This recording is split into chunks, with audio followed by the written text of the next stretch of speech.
Ben কৌশি।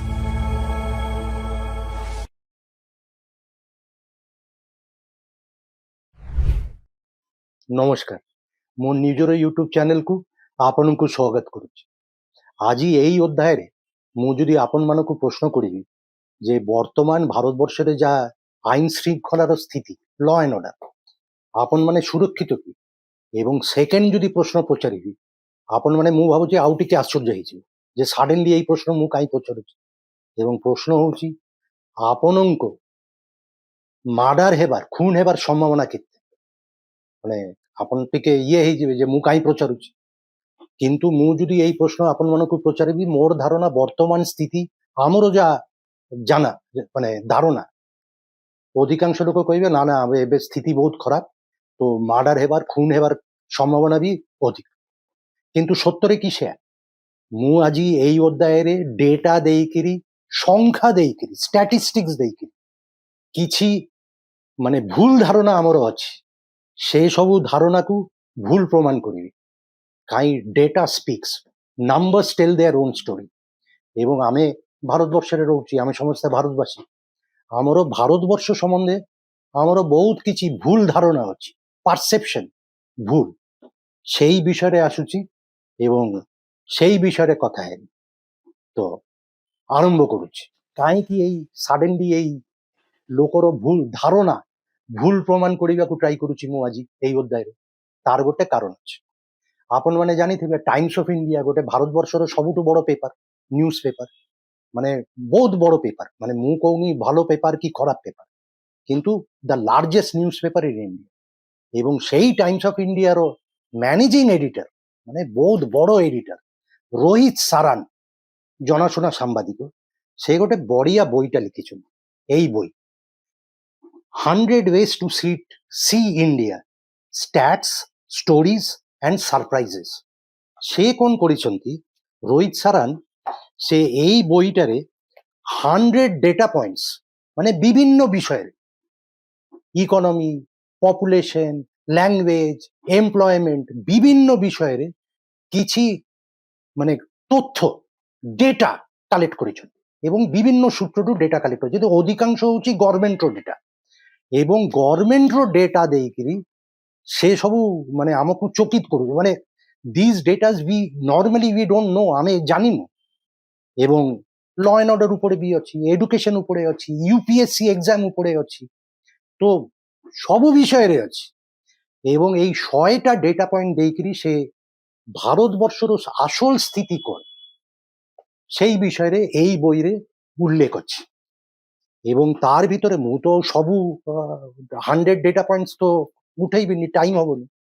কিন্তু 4-5-6টা interesting data point ଆପଣମାନଙ୍କୁ କହିବି, ଆପଣ ସାଙ୍ଗରେ ସେୟାର କରିବି, যেটা মোর ধারণা আমি জানিনু, কিংবা আমারও যে ধারণা সেটা ভুল প্রমাণিত হব বিকজ অফ দিস ডেটা। প্রথম, নাম্বার 1, আইন শৃঙ্খলা। ମୁଁ କହିଲି ଯେ ଆପଣଙ୍କର ମାର୍ଡର ହେବାର ସମ୍ଭାବନା କେତେ? ଏବେ ଆମର ଧାରଣା ବହୁତ ଖରାପ ଅବସ୍ଥା, ଲ ଆଣ୍ଡ ଅର୍ଡର, ଆଇନ ଶୃଙ୍ଖଳା ପୁରା ଯାଇଛି, ପୁରା ଗଲା, ମାନେ ଇଏ ହେଇଯାଇଛି। তো তাহলে কোন আইন শৃঙ্খলা যদি অবস্থা খারাপ হবে, আমারও মার্ডার হেবার সম্ভাবনা অধিকা। কিন্তু অ্যাকর্ডিং টু এই বই, এবং ମୁଁ କହୁଛି ଏସବୁ ଗଭର୍ନମେଣ୍ଟର ଡେଟା, ଏନସିଆରବିର ଡେଟା, ଏନଏସଓର ଡେଟା, ବିଭିନ୍ନ ନୀତି ଆୟୋଗର ଡେଟା କହୁଛି ଯେ ଆମର ମାର୍ଡର ହେବାର ସମ୍ଭାବନା ଆକ୍ଚୁଆଲି ବହୁତ କମ୍। ଏବଂ ଆଗରୁ ବହୁତ ଥିଲା, ଏବେ କମିଛି। ଆମର ଜେନେରାଲ আন্ডারস্ট্যান্ডিং হচ্ছে যে আইন শৃঙ্খলা অবস্থা বহুত খারাপ। তো সুতরাং মার্ডার হেবার সম্ভাবনা, খুন হেবার সম্ভাবনা এইদিকে অধিকা হেবা কথা। কিন্তু অ্যাকর্ডিং টু এই রোহিত সারান যা ସବୁ ଡେଟା ଦେଖଉଛନ୍ତି ବହୁତ କମ୍। 1992ରେ 1992 ସାলে ଆମର ମାର୍ଡର ରେଟ୍ ଭାରତବର୍ଷରେ ଥିଲା 5.15। এটা হচ্ছে এভরি 1 লাখ পপুলেশন অনুসারে ক্যালকুলেট हुए, পার 1 লাখ, পার লক্ষে পপুলেশন। 1992ରେ ଥିଲା 5.15 ରେଟ୍ ମାର୍ଡର ହେବାର। ଏବେ 2023ରେ সেটা হাফ ହେଇଯାଇଛି। ଏବେ ମାର୍ଡର ହେବାର ରେଟ୍ 2.25, মোর দেন হাফ কমে ଯାଇଛି। এটা নেইକିରି এটা আমি ସମସ୍ତେ ଆଶ୍ଚର୍ଯ୍ୟ ହଉ ଯେ এটা କେମିତି ସମ୍ଭବ। କାହିଁ ଏବେ ବହୁତ ଗୁଡାଏ ଆମର ସୋସାଇଟି ଭିତରେ ଇନଇକ୍ୱାଲିଟି ଅଛି, ଇନଫ୍ଲେସନ ଦରଦାମ ବୃଦ୍ଧି ହଉଛି, ଚାକିରି ହଉନି, ଲୋକ ମାନେ ରାଗି ଯାଉଛନ୍ତି, ତ ବହୁତ ଗୁଡାଏ କାରଣ ଅଛି। କିନ୍ତୁ ତଥାପି মার্ডার রেট আপন যদি ডেটা অনুসারে যাবে, স্ট্যাটিস্টিক্স ফলো করিবে, তাহলে মার্ডার রেট কমেছে। এবং বর্ষকু এই যে মার্ডার রেট কমুছি তার অর্থ হচ্ছে রিয়েল নাম্বারসরে 13,500 লেস মার্ডার হচ্ছে বর্ষকু ভারতবর্ষ, যা হউଥିଲା ধরন্তু 1992 রে সেই অনুপাতে 13,500 কম লেস খুন হচ্ছে ভারতবর্ষে, which effectively means যে দিনকু পার ডে 37 লোক কম মার্ডার হচ্ছে, মানে 37 লাইভস আর বিং সেভ। ମୁଁ ଏଇଟା ଦେଖିଲା ପରେ ମୋର ଧାରଣା ଥିଲା ଯେ ବହୁତ ଅବସ୍ଥା ଖରାପ, ମାର୍ଡର ବଢି ଯାଉଛି, ଆମର ସୁରକ୍ଷା ଆଉ ନାହିଁ। କିନ୍ତୁ ଏଇ ଷ୍ଟାଟିଷ୍ଟିକ୍ସ ଦେଖିଲା ପରେ ନା, ଆମର ଧାରଣା ଭୁଲ ଥିଲା। ତ এটা হচ্ছে নাম্বার 1। নাম্বার 2, ଆମର ତ ଗଲା ବର୍ଷ 2024, ଗଲା ବର୍ଷ ନୁହଁ 2024 ইলেকশন ହେଲା এবং ଆମେ ସମସ୍ତେ କଥା ହେଇଥିଲୁ ସେତେବେଳେ আপকি বার 400 পার, মানে বিজেপি এনডিএ ক্ষমতাରେ ଆସିବ, সেটা ফাইনালি ହେଇନି। কিন্তু 400 পার ହେଲେ ବି কোন ହେଇଥାନ୍ତା, ମାନେ এটা কোন যে ভারতবর্ষର মেজরিটি লোক যে পার্টি ক্ষমতাରେ ଅଛି ସମସ୍ତେ ତାକୁ সেই মেজরিটি লোক সেই পার্টিକୁ সাপোর্ট କରୁଛି? না, that is not correct. Data অন্য কিছু কହୁଛି এবং সেই ডেটা হଉଛି যে ভারতবর্ষর ইতিহাসে, স্বাধীন ভারতবর্ষর ইতিহাসে ଏବେ ସୁଦ୍ଧା কোনো ଗଭର୍ଣ୍ଣମେଣ୍ଟ ଫର୍ମ ହେଇନି ଭାରତବର୍ଷରେ ଯାହାକୁ ଆମର ଏଲିଜିବଲ ଯେ ଟୋଟାଲ ଭୋଟାର ସଂଖ୍ୟା ଭୋଟାର ମାନେ ଅଛନ୍ତି ତାର 50% ଲୋକମାନେ ସେଇ ପାର୍ଟି ସେଇ ଗଭର୍ଣ୍ଣମେଣ୍ଟକୁ ଭୋଟ ଦେଇଛନ୍ତି। କେବେ ବି ହେଇନି, never ever in history of Indian democracy ଯେ 50% ରୁ ଉର୍ଦ୍ଧ୍ୱ ଏଲିଜିବଲ ଭୋଟାର ମାନେ ସେଇ ଗୋଟେ ପାର୍ଟି କି ଗୋଟେ ଗଭର୍ଣ୍ଣମେଣ୍ଟକୁ ଭୋଟ ଦେଇଛନ୍ତି। କାହିଁକି ଏଇ ଡେଟା ଅନୁସାରେ ଆମର যে টোটাল এলিজিবল ভোটার ଅଛି তার ভিতরে 30% লোক নর্মালি ভোট দিଅନ୍ତି, around 30%, 30% ভোট ଦିଅନ୍ତି। তো ଏବେ ଭୋଟ କେ ଦଉଛନ୍ତି 70% ଲୋକ ଭୋଟ ଦଉଛନ୍ତି, 70% ଅଫ ଟୋଟାଲ ଏଲିଜିବଲ ଭୋଟର। ତ ଏଥର ବି ସେଇଆ ହେଇଥିବ, around 70% ଲୋକ 2024 ରେ ଭୋଟ ଦେଇଥିବେ। সেই 70% ଅଫ ଦ ଏଲିଜିବଲ ଭୋଟରରୁ 40%, 39% ବିଜେପି କୁ ଏନଡିଏ କୁ ଭୋଟ ଦେଇଥିବେ। তো ଏବେ ଯଦି ଆପଣ, তো যেটা হচ্ছে যে কেবে বি 50% of the total eligible voter কোন গভর্নমেন্ট কোন পার্টিকে ଏବେ ସୁଦ୍ଧା ভোট ଦେଇନାହାନ୍ତି। ଆମର যে ধারণা যে এই সরকার যে পার্টি সরকারে ଅଛି মানে প্রবল জনসমর্থন, সেটা সত্য নয়। এবং ଆମର 1990s ରେ ଯେତେବେଳେ ନରସିଂହ ରାଓ, ଦେବେଗୌଡ଼ା, ଆଇକେ ଗୁଜରାଲ ଏସବୁ କୋଆଲିସନ ହଚପଚ ସରକାର ଚାଲୁଥିଲା 1990s ରେ ଖାଲି ସେମାନେ ଭୋଟ ପାଇଥିଲେ 20% ଅଫ ଦ ପୋଲ୍ଡ ଭୋଟ୍ସ, 20%, ମାନେ ଧରନ୍ତୁ 100 জন ଭୋଟାର ଅଛି ତାର ଭିତରେ 20% ଲୋକ ଭୋଟ ଦେଇକିରି ପାଇବା ପରେ ଏମାନେ ସରକାରରେ ଆସୁଥିଲେ ଏବଂ 20% ଅଫ ଦ ପୋଲ୍ଡ ଭୋଟ୍ସ ପାଇକିରି ଏମାନେ ସରକାର ଚଲାଉଥିଲେ ଏବଂ সেই সংখ্যাটা কমে যাଉଥିଲା 11.5% of the total eligible voters, মানে টোটাল এলিজিবল ভোটারରୁ ଖାଲି 11.5% ভোট ପାଇକିରି ଏମାନେ ସରକାରରେ ଥିଲେ। তো এটা ବି ଗୋଟେ ଇଣ୍ଟରେଷ୍ଟିଂ ପଏଣ୍ଟ ଯେ ଆମର ଧାରଣା ଯେ ପ୍ରବଳ ଜନସମର୍ଥନ ମେଜରିଟି ଲୋକମାନେ ଭୋଟ ଦେଇଛନ୍ତି ଏମାନଙ୍କୁ, ନଟ୍ ନେସେସାରିଲି କରେକ୍ଟ। ଏମାନେ ଭୋଟ ପାଉଛନ୍ତି ଟୋଟାଲ ଏଲିଜିବଲ ଭୋଟରରୁ ମାଇନସ କରନ୍ତୁ 30% ଯେମାନେ ଭୋଟ ଦିଅନ୍ତିନି ଏବଂ ସେଇ 70% ରେ 30%, 40% এবং কোয়ালিশন সরকার টাইমরে 20% ভোট পাইকিରି এମାନେ সরকার চলাতে। তো ଆଉ ଗୋଟେ ଇଣ୍ଟରେଷ୍ଟିଂ ଯେ ଆମର ଭାରତବର୍ଷରେ 6ଟା ନ୍ୟାସନାଲ ପାର୍ଟି ଅଛି, 58 ଷ୍ଟେଟ ପଲିଟିକାଲ ପାର୍ଟିଜ ଅଛି, ଆଉ 2800 ରେଜିଷ୍ଟର୍ଡ ବଟ୍ ଅନରେକଗ୍ନାଇଜ୍ଡ ପଲିଟିକାଲ ପାର୍ଟିଜ ଅଛି। ଏବଂ ନେକ୍ସଟ ଇଲେକ୍ସନ ଯେତେବେଳେ ହବ 2029 ରେ ଆମର ଟୋଟାଲ ଏଲିଜିବଲ ଭୋଟରର ସଂଖ୍ୟା 100 crore, 100 କୋଟିର ଟପିଯିବ, 100 crore ଉପରେ ହେଇଯିବ। ନମ୍ବର 3, ଆମ ଓଡ଼ିଶାରେ ଭାରତବର୍ଷରେ ସବୁ ଜାଗାରେ ୟଙ୍ଗ ଯେମାନେ କଲେଜ ପାସ୍ କରୁଛନ୍ତି ମାନେ ସେମାନେ ୟୁପିଏସସି, ଆଇଏଏସ୍, ଆଇପିଏସ୍ ହେବାର ପ୍ରବଳ ଇଚ୍ଛା ଚେଷ୍ଟା କରନ୍ତି ଏବଂ ଓଡ଼ିଶାରେ ବି ସେ ମାନେ ଏଡୁକେଟେଡ ୟୁଥ ଆଇଏଏସ୍, ଆଇପିଏସ୍ ହେବାର ଚେଷ୍ଟା କରୁଛନ୍ତି। তো আইএস আইপিএস এই যে ডেটা এই ରୋହିତ ସାରାନ এই যে বইরে উল্লেখ କରିଛନ୍ତି এবং ডেটা ଦେଇଛନ୍ତି ବହୁତ ଶକ୍ତ ପରୀକ୍ଷା ମାନେ ଆଇଏଏସ୍ ଆଇପିଏସ୍ ୟୁପିଏସସି ଏକ୍ଜାମ ଅପେକ୍ଷା ବୋଧେ ଆମର ଆପଣ ନାସା ସାଇଣ୍ଟିଷ୍ଟ ହେଇଯାଇପାରିବେ, ନାସାର ଆଷ୍ଟ୍ରୋନଟ୍ ହେଇଯାଇପାରିବେ, କିନ୍ତୁ UPSC IAS IPS very very difficult. Only 0.1% candidate ଯେମାନେ ପରୀକ୍ଷା ଦଉଛନ୍ତି ସେମାନେ ଆଇଏଏସ୍ ଆଇପିଏସ୍ କ୍ୱାଲିଫାଇ କରନ୍ତି, ପାସ୍ କରନ୍ତି, ଓନ୍ଲି 0.1%। ଆଉ ସବୁଠୁ ଇଣ୍ଟରେଷ୍ଟିଂ ହଉଛି 2017 ଆଉ 2021 ଭିତରେ যে ডেটা কালেক্ট হয়েছে তাতে দেখা যাচ্ছে যে 76% যে মানে পরীক্ষা দৌঁଛନ୍ତି তার ভিতরে 76% র ব্যাকগ্রাউন্ড হচ্ছে either engineering or medical, either doctor কিংবা ସେମାନେ ইঞ্জিনিয়ার, এবং ସେମାନେ ଅଧିକା আইএস আইপিএস পরীক্ষা পাই ୟୁପିଏସସି পরীক্ষা ଦଉଛନ୍ତି। তো ଏମାନର ବ୍ୟାକଗ୍ରାଉଣ୍ଡ ହଉଛି ଇଞ୍ଜିନିୟରିଂ କିମ୍ବା ମେଡିକାଲ। କିନ୍ତୁ ଆଉ ଗୋଟେ ଇଣ୍ଟରେଷ୍ଟିଂ, ଏବଂ ଯେମାନେ ଆଇଏସ୍ ଆଇପିଏସ୍ ପରୀକ୍ଷା ଦେବା ପାଇଁ ଏବେ ପ୍ରସ୍ତୁତି ନେଉଛନ୍ତି ମୁଁ ଭାବୁଛି ଏଇ ଡେଟାଟା ସେମାନଙ୍କୁ ସାହାଯ୍ୟ କରିବ। ମୁଁ ତ କହିଲି ପରୀକ୍ଷା ପାସ୍ କରିବା ବହୁତ ଡିଫିକଲ୍ଟ, ଓନ୍ଲି 0.1% ପାସ୍ କରୁଛି ଅନ୍ ଆନ୍ ଆଭରେଜ ଏଭ୍ରି ଇୟର। କିନ୍ତୁ যেମାନେ ପାସ୍ କରୁଛନ୍ତି ସେଇମାନଙ୍କ ଭିତରେ ମାନେ সাকসেসফুল ক্যান্ডিডেট ভিতরে 50% ক্যান্ডিডেট যদিও ସେମାନେ ଅଧିକାଂଶ ହଉଛନ୍ତି ମେଡିକାଲ ଆଉ ଇଞ୍ଜିନିୟରିଂ ବ୍ୟାକଗ୍ରାଉଣ୍ଡ, କିନ୍ତୁ ସେମାନେ ଅଧିକାଂଶ 50% of the successful candidates optional যে সাবজেক্ট ଅଛି যে ସବୁ সাবজেক্টରେ ଆପଣ পরীক্ষা ଦେଇପାରିବେ অপশন তার ভিতରୁ ଆପଣ সিলেক্ট କରିବେ। সেই 41 অপশনাল সাবজেক্টস ভিতরে 4টা সাবজেক্ট এମାନେ প্রেফার କରୁଛନ୍ତି 50% অফ দ্য সক্সেসফুল ক্যান্ডিডেট, এবং সেই সাবজেক্ট গুড়া কোন ইঞ্জিনিয়রিং ନୁହଁ ମେଡିକାଲ ନୁହଁ, সাবজেক্ট হচ্ছে পলিটিক্যাল সায়েন্স, সোশিয়োলজি, জিওগ্রাফি ଆଉ ଆନ୍ଥ୍ରୋପୋଲୋଜି। এই ହ୍ୟୁମାନିଟିଜ ସବଜେକ୍ଟ ଦେଇକରି 50% of the successful candidates IAS IPS crack କରୁଛି। ଏଇଟା ବି ଗୋଟେ ଇଣ୍ଟରେଷ୍ଟିଂ। ତ ଆପଣ ଯଦି ଆଇଏଏସ୍ ଆଇପିଏସ୍ ପାଇଁ ପ୍ରିପେୟାର କରୁଥିବେ ତାହେଲେ ଏଇଟା ଗୋଟେ ହେଇପାରେ ଫର୍ମୁଲା ପାସ୍ କରିବା ଯେ ପଲିଟିକାଲ ସାଇନ୍ସ, সোশিয়োলজি, জিওগ্রাফি ଆଉ ଆନ୍ଥ୍ରୋପୋଲୋଜି। କାହିଁକି ଗୋଟେ କାରଣ ହେଇପାରେ ଯେ ହ୍ୟୁମାନିଟିଜ টিউশন টিউটোরিয়াল ଆମ ଭାରତବର୍ଷରେ ଅଧିକା ଭଲ, ତ ତାର ପାଇଁ ହଉଛି ରେଜଲ୍ଟ। ନମ୍ବର 4 ଆମର ଗୋଟେ ଅଛି ଚାଲିଛି ଯେ ଭାରତବର୍ଷରେ ଇଏ ଇଂରେଜୀ ହଉଛି ବିଦେଶୀ ଲାଙ୍ଗୁଏଜ, ତ ଭାରତବର୍ଷର ନ୍ୟାସନାଲ ଲାଙ୍ଗୁଏଜ ହଉଛି ହିନ୍ଦୀ। କାହିଁକି ବହୁତ ଲୋକ ହିନ୍ଦୀ କହନ୍ତି, ସତରେ କି ସେୟା ନା?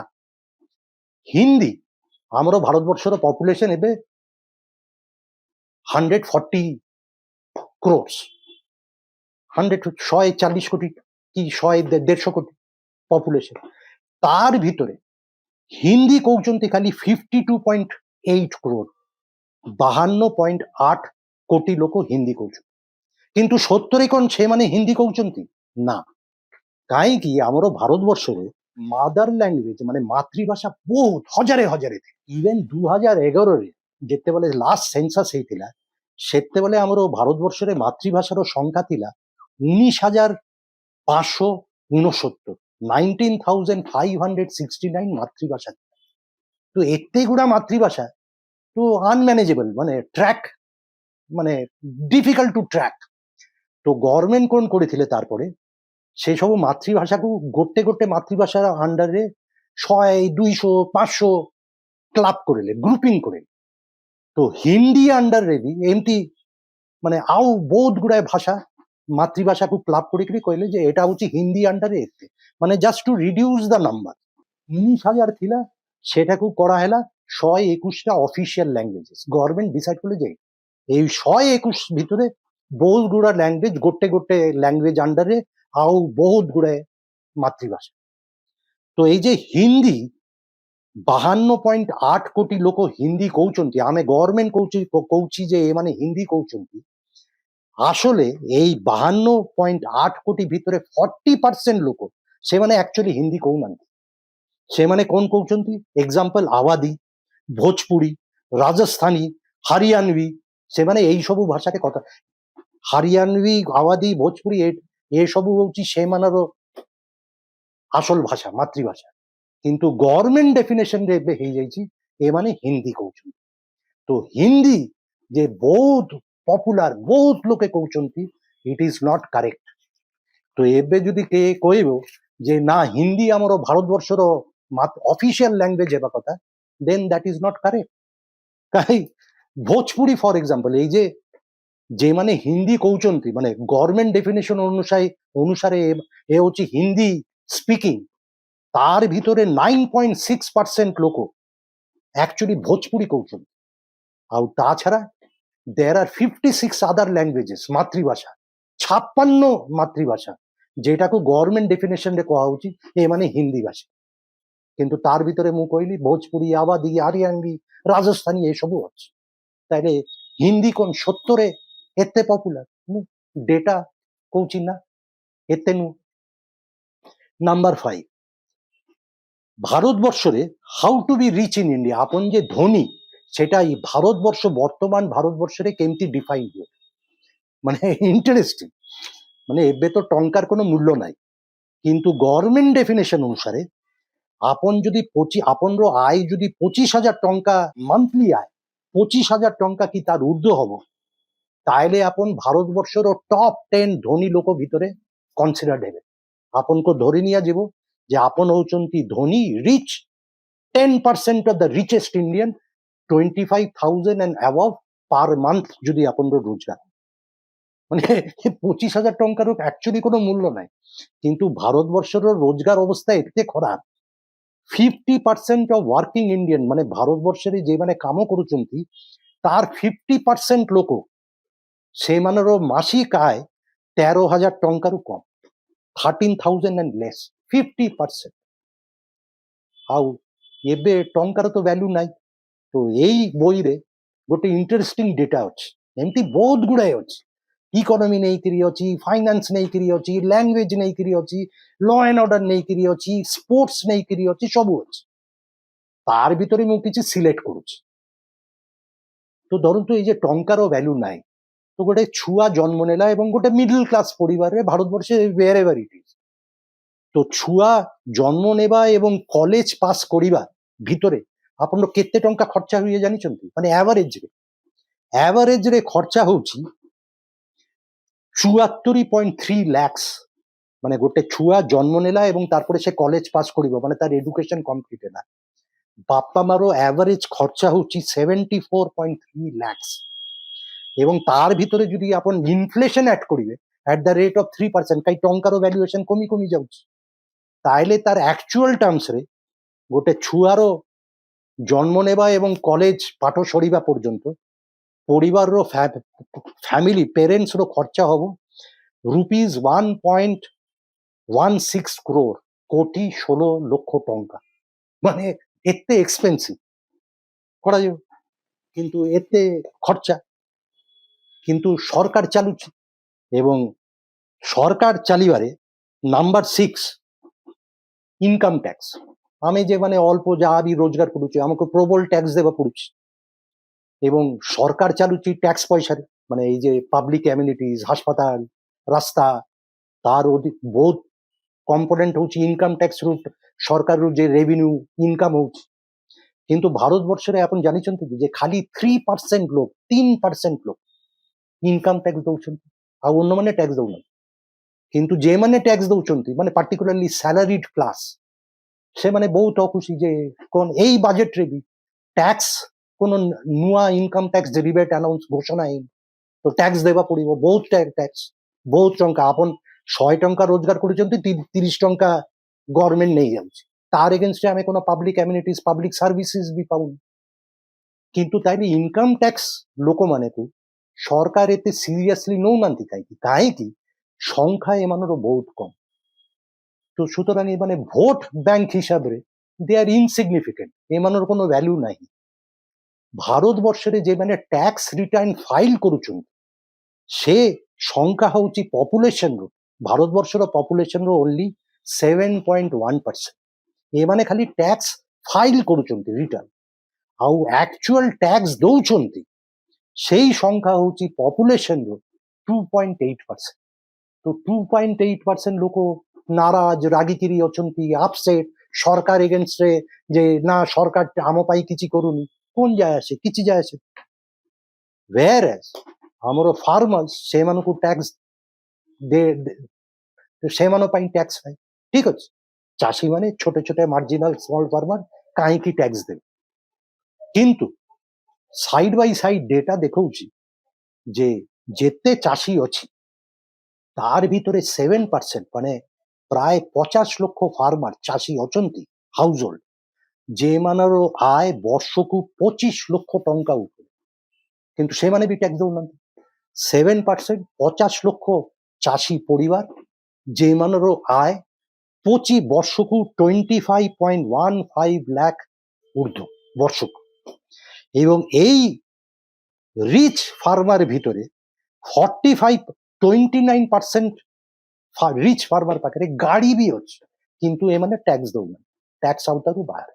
ଏମାନେ ଯଦି ଟ୍ୟାକ୍ସ ଦେଇଥାନ୍ତେ କେତେ ଦେଇଥାନ୍ତେ? ଏଇ 7% ରିଚ୍ ଫାର୍ମର୍ସ କୁ ଯଦି ଟ୍ୟାକ୍ସ ଦେବାକୁ ପଡିଥାନ୍ତା, ସରକାରର ବାର୍ଷିକ ଆୟ ହେଇଥାନ୍ତା 30,000 କୋଟି ଟଙ୍କା, 30,000 crore, କିନ୍ତୁ ଦଉନାହାନ୍ତି। ଦଉଛି କି ଟ୍ୟାକ୍ସ? ଖାଲି 3% of the total population tax ଦଉଛି, ମାନେ କହିଲି 2.8% ଟ୍ୟାକ୍ସ ଦଉଛନ୍ତି। এটা হচ্ছে, তো ମୁଁ ତ କହିଲି ଯେ ବହୁତ ଗୁଡାଏ ଇଣ୍ଟରେଷ୍ଟିଂ ଡେଟା ଅଛି, ତାର ଭିତରେ ରୋମାନ୍ସ ରିଲେସନସିପ ଏସବୁ ବି ଅଛି, ଯେ ସ୍ତ୍ରୀ ଲୋକମାନେ ରିଲେସନସିପ କିମ୍ବା ରୋମାନ୍ସ କରିବା ପାଇଁ କଣ ପସନ୍ଦ କରନ୍ତି, ପୁରୁଷ ମାନେ ମେଲ କଣ ପସନ୍ଦ କରନ୍ତି, ଏସବୁ ବି ଅଛି। ତାର ଭିତରେ ମତେ ଗୋଟେ ଇଣ୍ଟରେଷ୍ଟିଂ ଡେଟା ମିଳିଲା, ମୁଁ ସେୟାର କରିବି ଏବଂ ତାরপরে এই অধ্যায়টা সারিবি।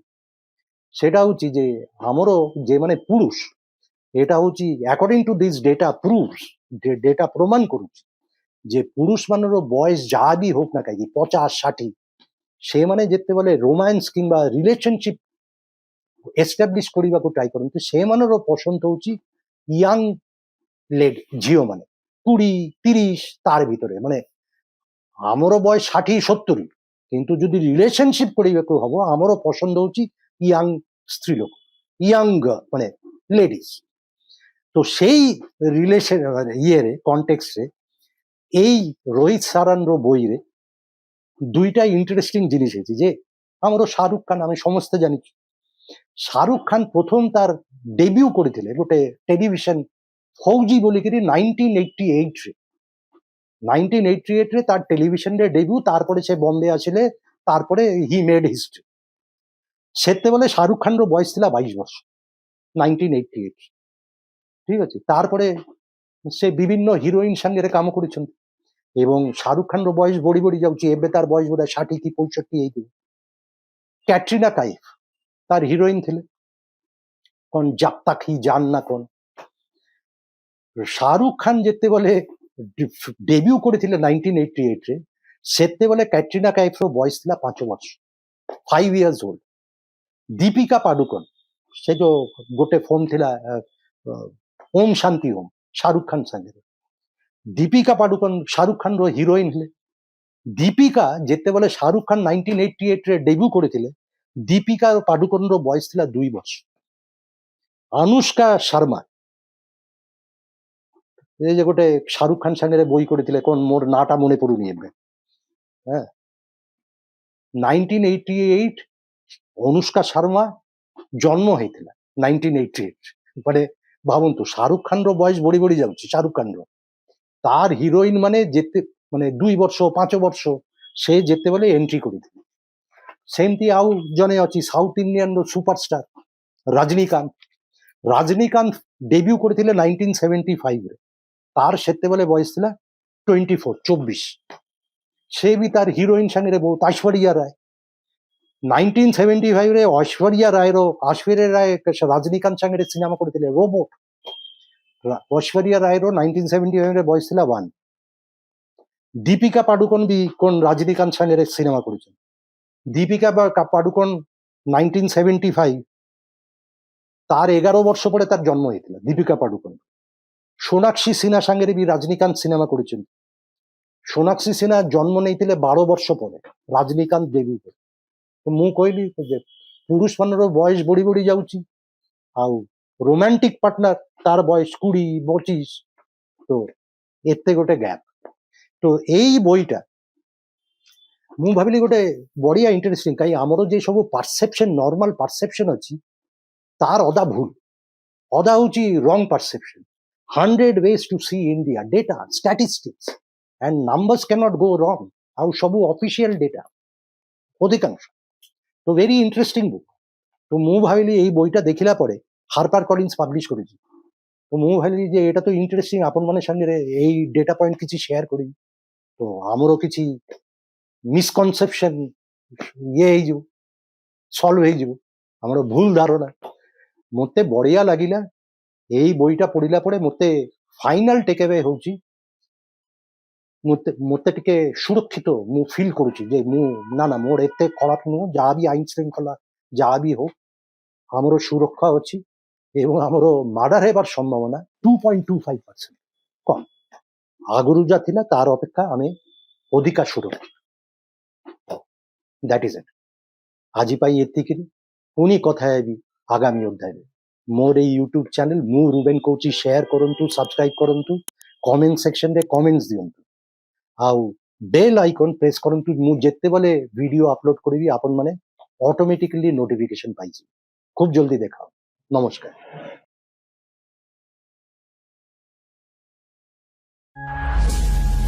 ମୁଁ ରୁବେନ କହୁଛି।